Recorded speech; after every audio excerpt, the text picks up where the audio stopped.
What a treat this is, being joined by the Gypsy King himself, the lineal heavyweight champion of the world, just relaxing 5 days before the fight. Tyson Fury, kind enough to give us some time. Tyson, how are you, my friend? I'm doing really well, thank you. Very, very well. Cannot wait for the fight. 5 days before the fight, and again, thank you so much. I know your days are very busy right now, so thank you so much for a few minutes. 5 days before a fight of this magnitude, what is life like for you? What is going on in your head? What are you feeling? What are you doing to pass the time? Same old stuff, really. I went for a walk before, 3 mile walk.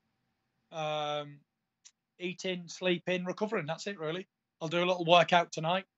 That's it. And you are Nothing in much. Very quite boring, repetitive stuff. and you are in Las Vegas now, right? You've been there for several months. Yeah, I've been here for a few months. Is this your home now? Is this where you're living full time? No, I'm only over here for camps. Okay. So by the time the fight comes around, I've been here 10 weeks. Yeah, then I go home for a bit and I'll get another scheduled fight. I'll come back for another 10 weeks. So I spend most of my time over here now. In the last couple of years, I have anyway. And how hard is it for you to leave your wife and kids? I know you're very close to them, but you've said that you like to separate the two. You don't like to have them during the camp so you could be the fighter, right? Focus on that. Is that difficult for you? Yeah, it's very difficult leaving a wife and family, but this is a training camp. I've got a big fight to attend, and it's very, very strict. You know, Deontay Wilder's laying at home in his bed with his wife. He's got his kids hanging around his neck. He ain't living like I'm living. I'm living a Spartan lifestyle of a warrior, and I think it'll tell on the night. What is the difference between the Tyson Fury that I'm talking to right now and the one who was preparing to fight Deontay around a year plus ago? What's the difference between that guy and this guy? Well, that guy only had 6 months of activity before a 3 year layoff. This guy has been active. He's had 5 fights on the spin and never stopped training for the last 2 years. I saw an interview with your father recently, who, by the way, sounds incredibly like, or I should say, you sound exactly like him. Has anyone ever told you this before? You guys sound like, if I close my eyes and listen to your father speak, it sounds exactly like you. Yeah, I'm a chip off the old block. Father like son, eh? That's right. I love it. But he said that, in reality, you probably shouldn't have been fighting that fight. You should have fought in maybe June, July, August. You needed a little more time, and it's amazing to think the state that you were in and the way in which you fought. Do you agree with that? In hindsight, you probably would it be fair to say that you maybe came back a little too soon, and the fact that you fought the way in which you did makes it even that much more spectacular? Yeah, listen, you can say whatever, but I don't make excuses. The fight was a great fight. It was what it was. We fought to a 12-round draw. I'm not going to make it cry over the decision and all that shite. And we're going to set the record straight on Saturday. And we ain't got long to go. That's So, right. yeah, all eyes are going to be on us. Like you say, I think it's the biggest fight since Tyson and Lewis fought back in 2002. But this is even more on the line because both fighters here are undefeated. Both fighters have got a lot to lose. You know, no man here has been beat while Lewis and Tyson were beat previously before that fight. When's the last time you watched that first fight? I ain't watched it for a month or 2 months, 3 months. I don't watch it all the way through. I only ever watch a few highlights while I'm on a running machine or a treadmill or a cross trainer or something to pass time. Is there a reason why you won't watch the full thing in its entirety? Yeah, because it's not on YouTube, the full thing of it. Oh my gosh, they can't get you a link or something? No, there's no link. You know What? what? I don't really care about the past either anyway. Right. What happens yesterday stays in the past. So what happened something over a year ago, really unimportant to me. I live for today and I look forward to tomorrow. And that's how I live. Speaking of yesterday, quite literally, I saw an interview with you recently where you said that Sundays are your worst day. You said that you're suicidal every Sunday, no matter what's going on in your life. Why is that? Why are Sundays so hard for you? And for example, was yesterday really hard for you as well? Yesterday being Sunday? Yeah, every Sunday is difficult because I have a day off on a Sunday. There's no work on a Sunday. And it's just a very difficult day for me. I'm a workaholic. I like to keep busy every day. I love my training. And I love the regiment of being in the gym. And when I'm not in it, I feel down. And that's I'm not in it on a Sunday, and I feel down. But when Monday morning comes, I feel fantastic again. Do you feel more down or less down when you're in the midst of a training camp? Like the Sunday before a fight of this magnitude, is it amplified or perhaps does it decrease a little bit because you're so excited for the fight? It's all the same. You know, the fight may as well be a million years away to me at the moment. It's not here until it's here. Well, like I say, I live one day at a time, and that's how I live the life. One day at a time. That's all it goes. Are you the kind of fighter who gets nervous? Like on Saturday in the locker room, will you feel anxious? No nerves. It's a boxing match. I've got a man with a pair of boxing gloves trying to punch me in the face. Something I've done all my life. I've got nothing to be nervous about, not one thing. Wow. Prior to your wrestling debut a couple of months ago, were you nervous then? No, I don't get nervous on contact sports or anything like that. I Okay. very rarely get nervous. Or when Tyson Fury, the Gypsy King's performing, there's no nerves at all. What Because makes I you know I nervous? always do my training. I always do everything I should do. So there's no nerves. It's fun and games to me. I've done it all my life, and it's a job. You know, you don't get nervous doing your job. I don't get nervous doing mine. Fair enough. How did you enjoy the experience with WWE? Is this something that you would like to do again? Fantastic. It was absolutely fantastic. I was there in Saudi Arabia, Crown Jewel, thousands and thousands of people there, or thousands watching around the world. It was an amazing experience. Great experience. And, you know, like I said, I've got one fight at a time. Wilder next, then we'll see where we'll go from there. Okay. And of course, this particular fight is happening in the U.S. How much bigger do you think it would be if it was happening back home in England? Las Vegas is the capital of entertainment in the world. It doesn't get any bigger than this. Maybe we'll have a bigger arena. I could sell out Wembley Stadium for this fight, no problem, 90,000. But it's not about the tickets. It's about being on the biggest stage in the world on the two biggest TV networks. So it wouldn't be bigger in England. This is the biggest fight that can happen right today of boxing. Okay. And are you surprised that you are the betting underdog? A slight one, but you are the betting underdog as of this Monday. Are you surprised by this, and how do you feel about this? Now, betting don't mean anything to me. I'm not a betting man at all. But does it suggest that people are underestimating you, that they don't think that you can beat Deontay Wilder? I don't care what people think. Huh. Fair enough. I'm going to ask you this question, and I have a feeling I know what you're going to say, but I just would love to get your take on it if possible. Eddie Hearn has suggested that your changes in camp. Stop you right there. Eddie Hearn's a wanker. So yeah, stop you right there. Well, I don't care what he's got to say, Paul. I wasn't going to ask you what you thought. Just the fact that he's talking about you in your camp when you don't work with him, does that annoy you? Not really. The man's a clown. I don't care what he says, who he says. He mentions my name to keep his fighters relevant, which that's up to them. Let them do what they've got to do. You know, everyone's got to live their own life, and everyone's got to work their own career. So that's it. What is his issue with you? Why does he take these shots at you? No idea. No interest either. Okay.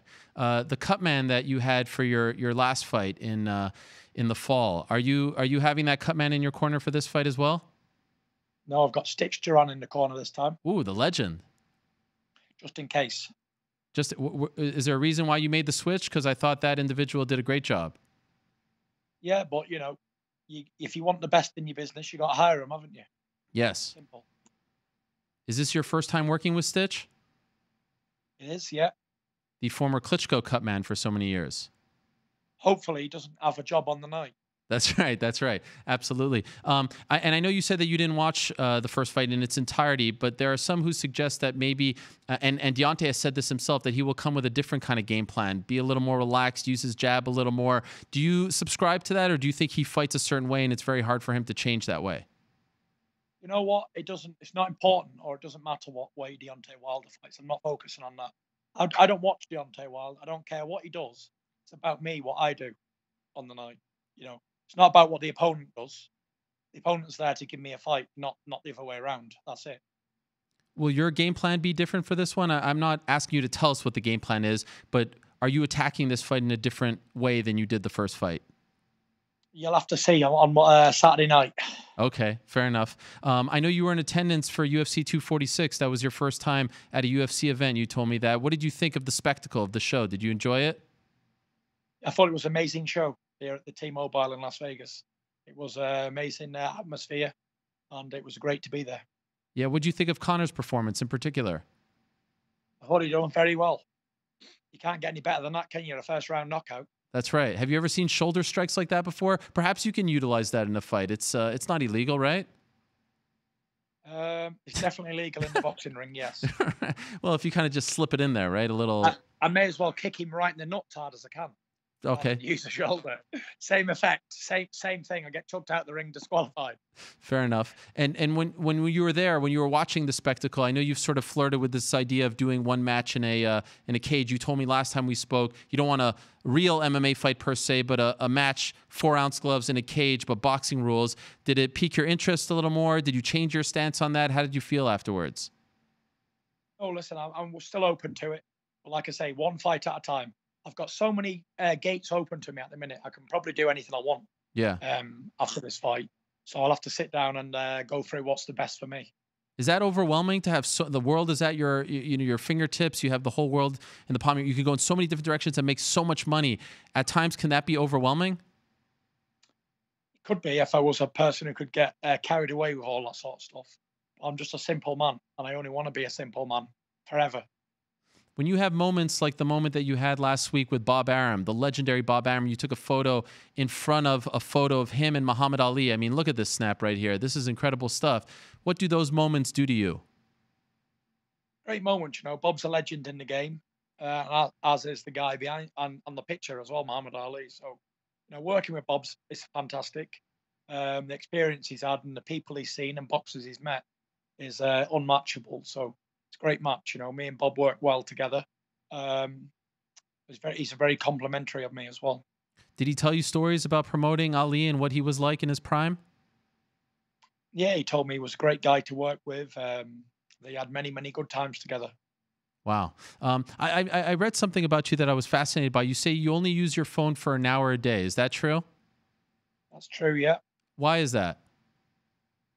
Because there's nothing on a phone that I need. The thing on the phone I need is my Bible app. I read a verse every day. I also keep the fans updated on Instagram. What's going on in my training camp? So I post pictures now and again, and I will speak to my wife, and that's it. On your Instagram, I Anything noticed. else? Sorry for interrupting. On your Instagram, I noticed that people can't leave comments. Is there a reason for that? Yeah, because I can't reply to them because I get thousands and thousands of comments, and it's unfair for me not to respond to them. So I took the comments off. Okay. I was wondering if you had a take on what happened to Andy Ruiz after his fight, because he was open about the fact that he maybe enjoyed the spoils of becoming champion too much and got a little too big and didn't train. It reminded me a little bit of what happened to you after you beat Vladimir Klitschko. Did you feel like it was unfair the way he was treated afterwards, or perhaps was your take different? Did you appreciate the fact that he was so honest literally seconds after the fight and could relate with what he was talking about? No, me and Andy was totally different. I was brought down with mental health problems. I was suffering with depression and anxiety. Um, he was suffering with spending his money on nice things. Which, listen, you can't blame the guy. He's done very well in his life and career, and fantastic. You know, I'm very happy for him. I'm sure he'll be back though and do what he's got to do. Life Okay. goes on. Right. Many worse things have happened at sea than a boxing match. That's for sure. Have you put a cap? I know you say it's one fight at a time, but is there an age where you say to yourself you don't want to fight anymore? I've not got an age, but I've got 3 fights left on my contract with ESPN. And after that, I will seriously think about walking away Why is that? because I don't need to fight anymore. You know, what's the point? What am I going to gain from it? When I beat Wilder on Saturday, I'll have completed the game. The game will be completed. I'll have won every single belt there is to win in the game, from minor to major, and I'll have won the Ring Magazine belt twice, becoming only the second man in history to do that. Me and Muhammad Ali. So yeah, nothing more to do at all. Even after this win on Saturday, there's nothing more to do, nothing more to be gained, no ventures to ever do anymore. You know, you can just I have to keep going because I've got 2 more fights left on the contract for this one. So when I see that out, I don't think I'll be bothering anymore. That's for sure. And what do you think you'll do when you're done? When those 2 fights are done after Saturday? I'll be a happy man, contented, and just live a normal life, a simple life. You know, sometimes you get these fighters on and they want to live big, extravagant lives and old boats and planes and whatever else they want to do with a life, and they want to be prime minister and presidents and stuff. I've no interest. I want to be left alone, go to the school and back, have a coffee in the morning, go work out, and that's it. Go to bed, wake up, and do exactly the same every day. I'm just a very, very simple man. You've heard the song by Leonard Skinner, "Simple Man," haven't you? Yes. That's me. Very simple man. Perhaps that's the song of choice on Saturday. You've been known to sing after your fights. Is that the one?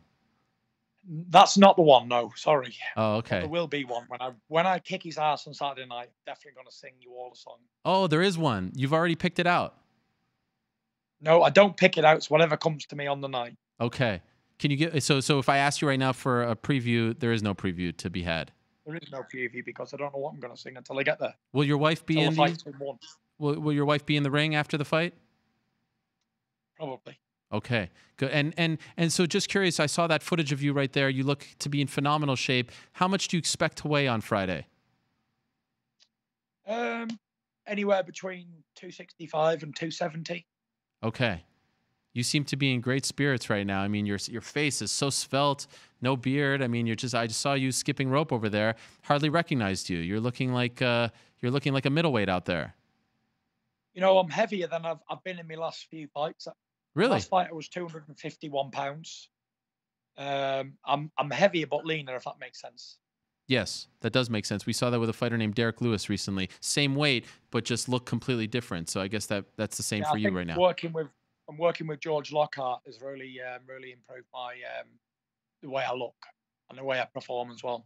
Wow. And you know, George Lockhart, very famous in our world, worked with the likes of Conor and many different MMA fighters. This is your first time working with him? First time working, it's been a fantastic experience. I've never ate as much food in my life, never drunk as much water in my life.